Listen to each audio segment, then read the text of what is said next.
m'appelle Cyriac, je suis enseignant en activité physique adaptée au Centre Pasteur 2. On a noté des améliorations, surtout sur les patients qui n'avaient pas encore la capacité de se lever et de marcher sans aide technique. Grâce au harnais, on peut alléger le poids, donc c'est un avantage pour travailler la reprise de marche. C'est agréable de jouer comme ça parce qu'on oublie son handicap. Parce que je suis dans le jeu et je suis plus du tout dans le mal de mes jambes.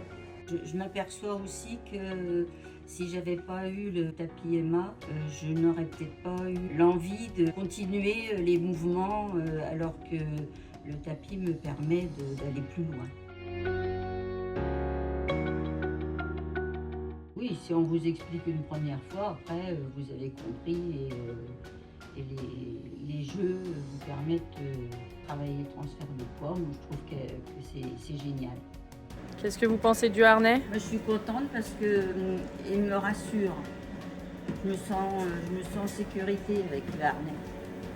Je recommanderais énormément l'utilisation du tapis.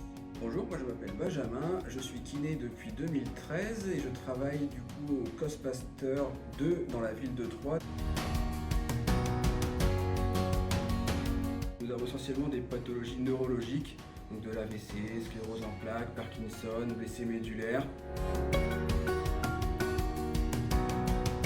L'engagement du coup du patient est très bon. On a souvent du mal ensuite à les remettre sur un standing classique. Il va refaire de l'inno-wall plutôt que le standing. Il y a cet esprit un peu de compétition en voyant le feedback des anciennes séances, de vouloir toujours faire plus, d'améliorer.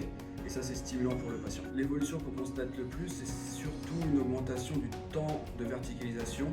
Les séances durent plus longtemps, les patients tolèrent mieux la position debout. Et la deuxième évolution qu'on voit assez souvent, c'est l'augmentation des amplitudes articulaires post-séance. À mon sens, le plus utile sur InnoWalk, c'est de pouvoir coupler la verticalisation avec la mobilisation intensive des membres inférieurs. Ce qu'on ne peut pas faire avec les techniques conventionnelles telles que la table de verticalisation ou le standing. Là, ça permet en plus de mobiliser les membres inf, mais aussi les membres supérieurs, que ce soit en actif ou en passif.